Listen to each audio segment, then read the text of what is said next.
This is my preaching Bible, and as you can see, it's very worn out, but it serves me well in the street because in the back I have a list of all the parables and a list of all the miracles. So if God gives me something to share, I can find it quickly, or reasonably quickly. You know, when they went across the lake, didn't they, and there was a storm, and these seasoned fishermen became very frightened of drowning.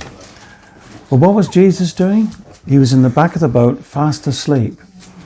And it's a picture for us because no matter how big the crisis is, no matter how big the storm is, we can be in a place of peace. And Jesus, that story shared is an example of the peace you can have in God when in the natural everything is going wrong. But they come across the lake, so he crosses the lake and he gets out the boat with his disciples, and there's this man who is full of demons, and Jesus starts calling to him, or he starts speaking to the demons in the man, commanding them to come out. Now that happened because that man wanted to be set free. And that's why Jesus started speaking to the demonic element. Because if you can only work for somebody who wants to be set free. Not everybody can be delivered. Only those who want freedom. So Jesus had started to speak and asking for their name. Now don't make a formula out of this. Some Christians do. They think they've got to ask the name of a demon every time. But that's not the case. We have power over all the power of the enemy. Anyway, they spoke to him. The demons used the man's mouth to speak to Christ. And we are legion because we are many. But you know, it doesn't matter how full of demons people are. Whether they got 1 or 1,000, they'll have to come out. If the man wants to be free, they have to come out. And Jesus ordered them to come out. But what I wanted to bring out particularly was interesting is what they said to Christ. And they said, what have you to do with us, Jesus, Son of the Most High God? Have you come to torment us? Or send us to the abyss before our time? Now ask yourself, who has the authority?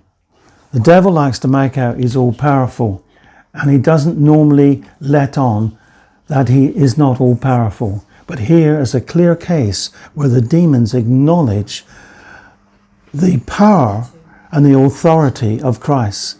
What have we have to do with you, Jesus, Son of the Most High God? Have you come to torment us? Have you come to send us to the abyss? Because he could have done. But isn't it interesting? Christ actually killed 2 birds with 1 stone here. He delivered the man. He showed mercy to the demons because he didn't command them to be destroyed before their time. They begged him to let them go into the herd of pigs that were up on the hillside. If a demon cannot inhabit a human being, it will inhabit an unclean animal. The Jews were not allowed to eat pork because of what it represented. A pig is an unclean animal. Not just spiritually, but physically, the way they carry on, the muck they love and love to roll in the muck and eat muck. They are a mucky animal. But Jesus gave them permission. Jesus even gave mercy to these demons. He said, go. And they flew out of the man and flew into this herd of swine up on the hillside. And what could the devil do? The devil can't do anything but destroy. So what happened to those pigs? They were driven down the hillside into the sea, and they all drowned. Now, not many people were around, but when that happened, that got everybody's attention. And so the people came out of the town. Now, hardly anybody notices the man who'd been demon-possessed. He'd been delivered, set free, and now had a sound, sane mind. was sitting at the feet of Jesus, and he'd been given clothing because his clothes were in shreds and tatters because he lived in such a maniac way. He would run between the tombs, as is recorded, screaming and shouting. If they tried to chain him up, he would break the chains. People with demonic power can do physical things like that. That's why when we meet a deliverance issue, we've got to be in the spirit and defeat it in the spirit, not to get into the physical realm in any way. But anyway, they were driven. So these demons came out of the man and went into the herd of swine, and they were all killed. Now, the townspeople got interested now, and they came out, and they see the man with a sound mind, and now clothed and at peace, and sitting at Jesus' feet. And they did the most stupid thing they could have done. They asked Jesus to leave because they got afraid. You see, it was outside of their normal experience. And they saw what happened and saw how the man had changed, and they became afraid. And they asked Jesus to leave the area. What a shame, what a pity, because had he been invited, he would have healed and delivered many people in that town. And no doubt many people needed healing and deliverance. This is the Gadarenes. No, they asked him to leave. And Jesus got back in the boat and left, because God is a gentleman. He's not going to push himself on people who don't want him. And so, that comes out clearly in Jesus' reaction. And so he left. But the man begged, "Can I come join you? Can I come with you?" And but you know, being a disciple of the Lord is a calling. And Jesus did not want him to come with him. We don't know why. It's not explained to us why. But Jesus said instead, go and share what God has done for you in the town. Go and tell everybody what's happened to you. So he went into the town and became a great witness for Christ and shared what God had done for him. And that was, of course, a mighty witness, because the townspeople knew him, knew what he had been like, and knew what he was like now. And so they could see at first hand the love and power of God.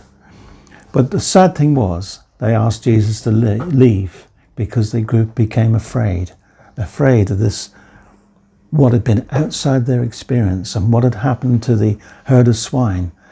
And that got their attention because, of course, a lot of money was invested in the swine. But, of course, they shouldn't have had pigs. No, because it was forbidden for the Jews to eat pork because, as I said earlier, the pig represented an unclean animal, and therefore they were not to be involved with such animals. So I bring that story out tonight simply because I wanted to bring out that here the devil is acknowledging, or at least his demons are acknowledging, just who Christ is. You know, he's the one in charge. He's the one with the authority. And the devil is just, after all, a fallen angel. Just a fallen angel.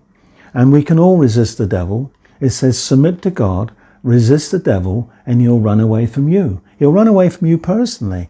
He might not run away from other people in the town, but if you submit to God and you're following the Lord, then you can easily stand against the devil and tell him to go, and he has to go, because you have the same authority as Christ has, been given to all of us. As he is, so are we in the world. And so that's a passage that clearly brings out who's in charge, who's boss. And there certainly isn't a fallen angel. Amen. Praise God.